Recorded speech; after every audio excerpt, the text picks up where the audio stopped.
Shalom saudaraku, selamat sore. Jumpa lagi kita hari ini dalam acara Renja yang kedua untuk minggu ini, yaitu untuk membahas khotbah tentang memberi yang terbaik. Hari ini saudaraku, saya akan memberikan contoh kembali tentang pemberian yang terbaik, yaitu dari Yohanes pasal 12 ayat 1 sampai ayat 7. 6 hari sebelum Paskah, Yesus datang ke Betania, tempat tinggal Lazarus yang dibangkitkan Yesus dari antara orang mati. Di situ diadakan perjamuan untuk dia dan Marta melayani. Sedang salah seorang yang turut makan dengan Yesus adalah Lazarus. Maka Maria mengambil setengah kati minyak narwastu murni yang mahal harganya, lalu meminyaki kaki Yesus dan menyekanya dengan rambutnya, dan bau minyak semerbak di seluruh rumah itu.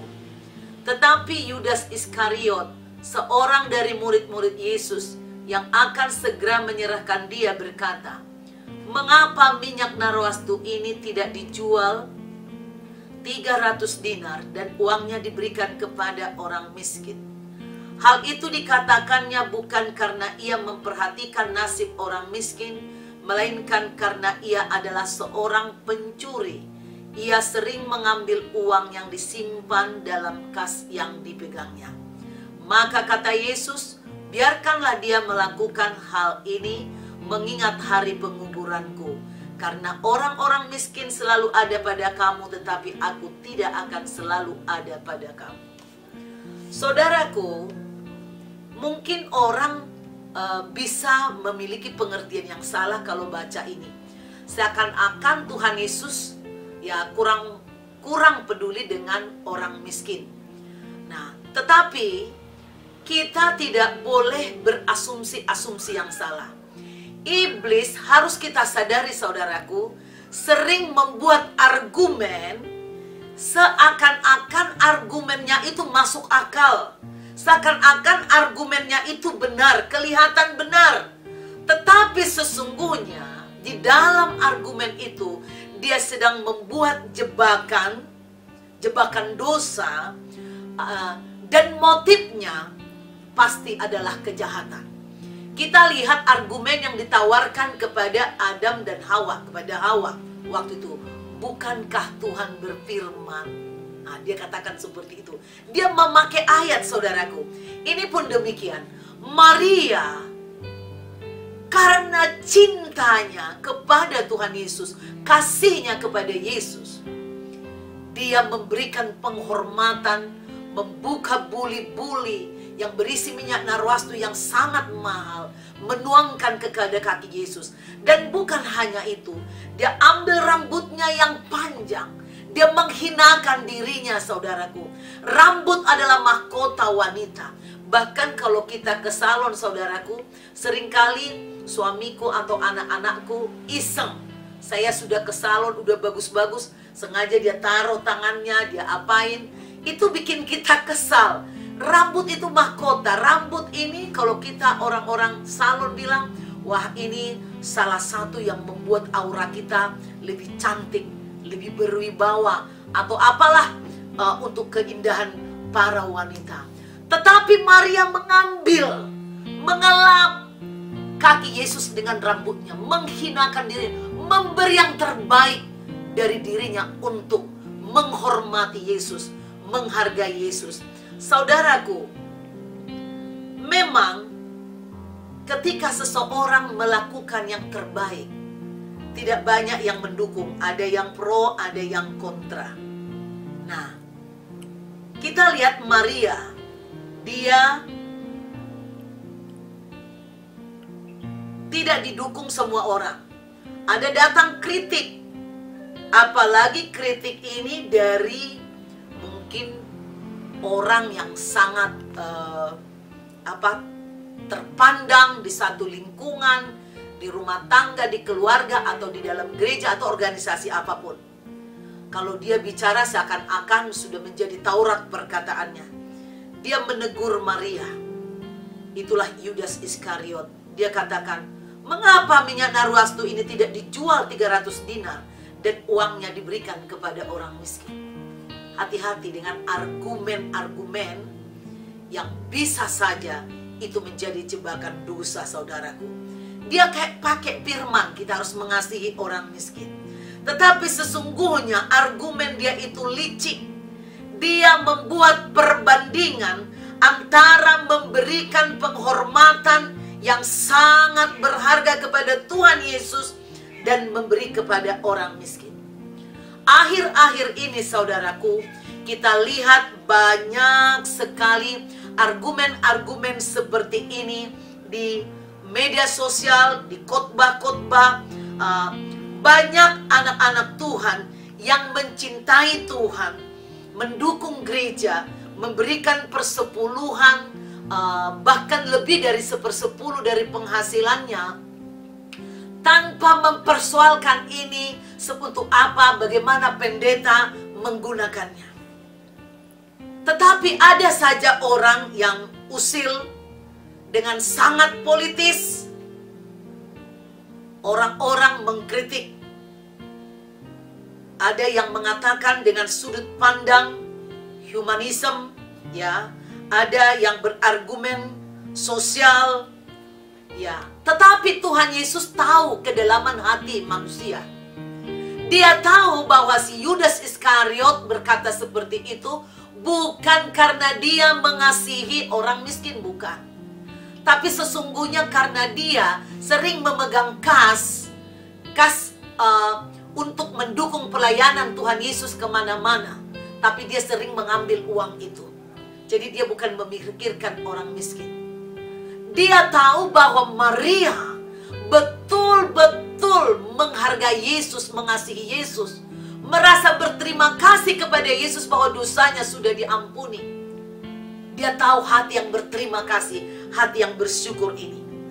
Oleh karena itu, saudaraku, kemarin saya bagikan kepada saudara, hubungan yang berkualitas akan membuat seseorang mampu memberikan yang berkualitas juga, yang terbaik kepada orang lain atau kepada Tuhan. Sehingga dia tidak membutuhkan ukuran-ukuran dari dunia, keputusan-keputusan yang ditimbang secara seksama, mencari konteks-konteks untuk membuat suatu alasan. Inilah yang selalu dilakukan oleh beberapa pendeta atau gereja atau anak-anak Tuhan atau jemaat-jemaat gereja. Ada anak Tuhan, saya sendiri saudaraku sudah berkali-kali saya katakan, saya memberikan persepuluhan sejak saya dari SMA. Bukan karena saya membaca Alkitab, bukan karena saya ngerti Taurat, bukan karena saya dididik ayah saya. Saya hanya sepintas mendengar pembicaraan dua orang bersahabat. Yang satu mengatakan bahwa saya selalu menyisihkan gaji saya 1/10 untuk persepuluhan.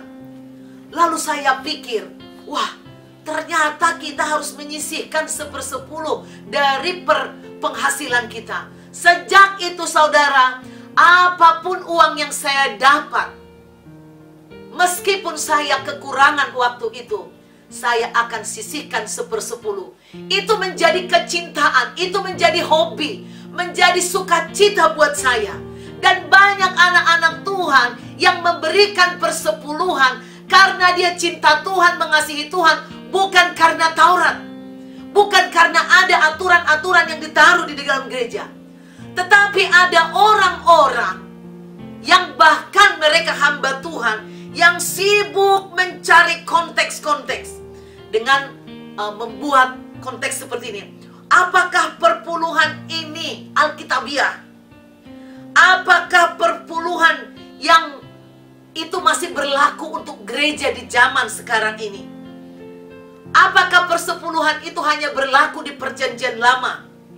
Atau masih relevankah diterapkan di jemaat masa kini? Apakah persepuluhan itu untuk semua jemaat Kristen atau hanya untuk Yahudi saja? Masih banyak lagi saudaraku pertanyaan-pertanyaan, konteks-konteks yang dibangun oleh orang-orang yang mungkin saya katakan tidak begitu ikhlas memberikan. Saya yakin orang tidak membutuhkan perangkat-perangkat hukum ini di dalam memberi kalau dia mencintai Tuhan. Hubunganmu dengan Tuhan, saya saudaraku melihat mendengar seseorang. Ketika ada seseorang ibu yang terlilit hutang, datang kepada hamba Tuhan ini. Hamba Tuhan ini kebetulan memiliki gelang emas, kalung dan segala macam. Ibu ini begitu tersiksa karena hutangnya kepada rentenir. Dia mau menolong karena dia katakan, emang berapa hutangmu? Hutang saya 20 juta tapi saya harus bayar bunga 5 juta tiap bulan. Sehingga penghasilan saya tidak sangka menurun. Jadi penghasilan saya hanya sanggup membayar bunga. Dan saya kesulitan sekarang karena penghasilanku makin surut dan bunga saya tidak bisa kasih. Lalu hamba Tuhan ini mengajari, berikanlah persepuluhanmu dengan benar kepada Tuhan ini. Saya ada uang ada emas. Saya akan gadaikan emas saya ini. Saya akan membantumu. Nanti uangmu yang seharusnya membayar rentenir, berikanlah itu kepada gereja, kepada Tuhan. Saudaraku, ketika ini dilakukan oleh hamba Tuhan ini, ternyata ibu ini sudah ditolong, tidak mengembalikan uangnya, tidak membayarkan apa yang diajarkannya. Namun ibu sampai hangus semua emas, gelang dan cincin kalung yang dimiliki hamba Tuhan ini. Ibu ini tidak membayarkannya, saudaraku. Tapi dia bersuka cita. Dia bersuka cita memberi yang terbaik. Saudaraku, karena dia apa? Dia memiliki kasih. Kenapa kamu begitu bodoh? Banyak orang mengatakan, kenapa sampai kau kasih emasmu dan ini untuk menolong jemaat? Dia mengatakan, aku kasihan karena Tuhan pun mengasihi aku. Aku begitu banyak dosa dan kesalahan yang kulakukan, tetapi Tuhan tidak menuntutku. Bahkan Tuhan memberikan aku damai sejahtera. Aku bisa berdoa dan doaku dijawab oleh Tuhan.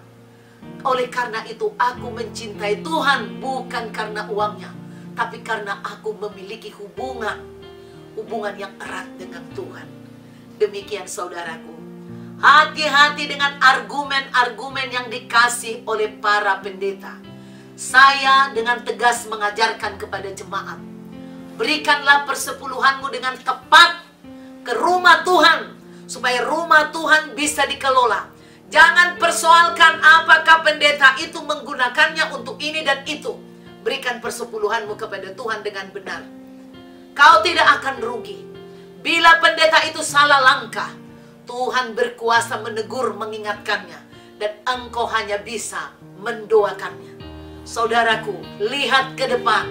Kalau engkau memberikan persepuluhan dengan tepat, jangan hiraukan argumen-argumen yang diberikan oleh orang-orang lain. Lakukan karena kau cinta Tuhan, cinta rumah Tuhan. Engkau ingin mendukung perbendaharaan gereja, dana untuk operasional gereja, maka gereja akan tetap hidup, gereja akan berlanjut, dan engkau akan diingat oleh Tuhan. Sebegitu saudaraku, jangan lagi persoalkan apakah ini masih relevan atau tidak.